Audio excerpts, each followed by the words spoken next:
I noticed the White Six were appearing in the background throughout the show.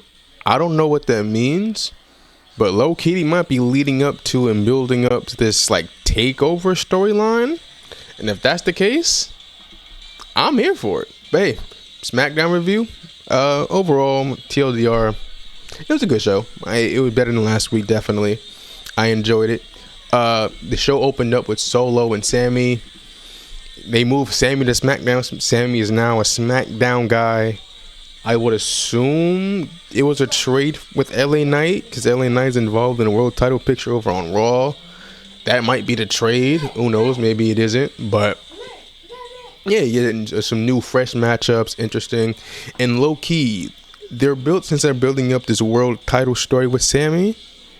And the Royal Rumble was in Saudi Arabia, and they love Sammy over there. Like I said in the last video, last Raw review.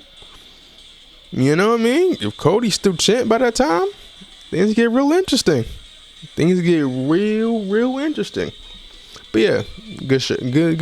You know, good little promo. It was solid. Led to a little tag match in the main event, which was good. You know what I mean? The Solo's crew, they're a bunch of jabronis. Okay, Tongalo is a jobber, right? He. Come on. JC has no aura. No one cares. I don't care. I didn't care about him when he debuted. I'm over it. Tala Tonga is just tall. And Solo's booking is very inconsistent. They want to treat him like a very serious mafia boss-esque threat. And the next minute, he's losing clean on SmackDown, right? And taking the pin. So it's like, you know what I mean? I love Solo. He's entertaining. He's one of the best parts of SmackDown. His antics and all that. That's funny. It's hilarious.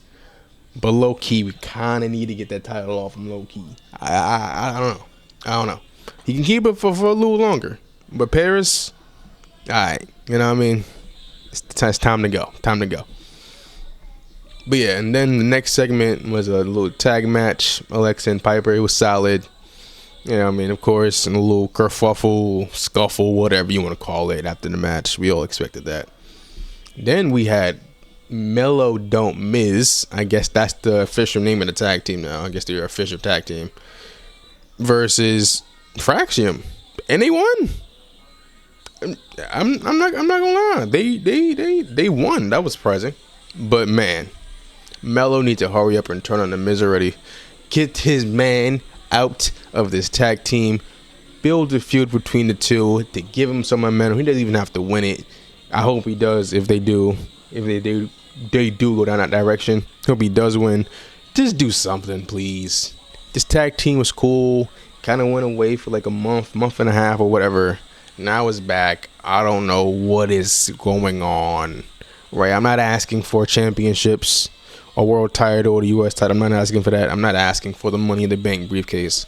I'm just asking him just to be on TV, in the field, doing something. Maybe this tag team thing might lead to something even better. And I'm just being impatient. I don't know. We'll see. What makes it even worse is that it's like his like, not sidekick, that's a little disrespectful, but like his homie, Trick Williams, in NXT, he's going crazy. He's a TNA champ, like a 2-time NXT champ. Like, he's going crazy. And then Braun, his rival, is on Raw doing main event things. Well, Melo's in the tag team with The Miz. And that tag team, let's be real, it's not going to lead to much. Really, it's going to lead to a breakup, which might elevate him. But, like, you know what I mean? The only WWE like to really slow burn it, so that's not going to happen until at least, like, Royal Rumble time. That might be the WrestleMania match right there. Melo versus The Miz. That might be the match, low-key. You know, I thought maybe the Andre the Giant Battle Royal win was going to, like, lead to something, the beginning of something, but I was wrong, apparently. And then we had a backstage segment between Kiana James and Tiffany Stratton, yada, yada, yada. And low-key, I have a question. And then glaze off. Who wins, Kiana James or Paul Heyman? I got Paul Heyman, but it's getting closer and closer every week. This is getting crazy. Gotta respect it. Then Drew came out, cut his promo. You know what I mean? I love this Drew. I love it. I need to see him win. I need it. It's been What? Yeah, he hasn't won the world title since what? The Thunderdome? Right? Yeah, it's been the Thunderdome. He hasn't held it since then. So that's like 4 or 5 years ago at this point. So it's like we need to get him a world title at this point. Yeah, he held it for like a couple seconds. He held it like 5 minutes. I don't count that. Well, it counts technically speaking, but that's not a real title reign. But we all know he ain't winning. But that match finna be a banger though. Not gonna lie. And then the last final match before the main event was a Smackdown match between the Street Profits and the DIY. And that's a good example of why the Smackdown tag division is so good. A random match on a random Smackdown that's probably not going to lead to anything much turned out to be pretty good.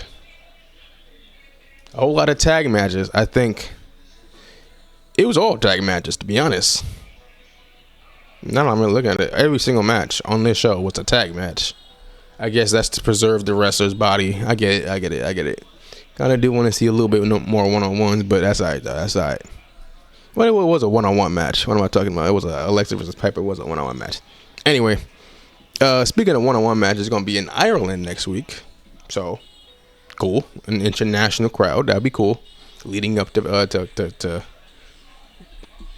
Clash of Paris. I forgot the name of the PLE. So that's going to be cool. International crowds. They're going to life in it, get things lit. And before I end the video, I am glad that they did address the R-Truth and Aleister Black feud situation.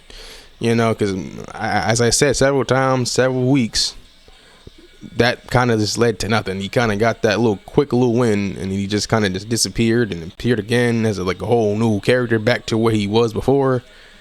And now I guess they're just back. They don't even have a choice. Damian Priest is injured. Right, he is gone. Who knows how much time he's gonna miss? Maybe like a month and a half or two. Who knows? So maybe that might be the little way of getting them there until Damian Priest is healthy and back. But either way, I'm glad they addressed it and didn't just completely ignore what happened. So I will give credit where credit is due.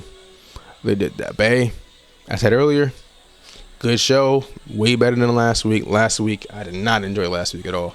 I did not. But this week, it was way better. But hey, let me know your thoughts in the comments below. And while you're down there, don't forget to like and subscribe and hit that noti bell for more wrestling videos. This is the Ghost of Wrestling. Signing out. Stay spooky.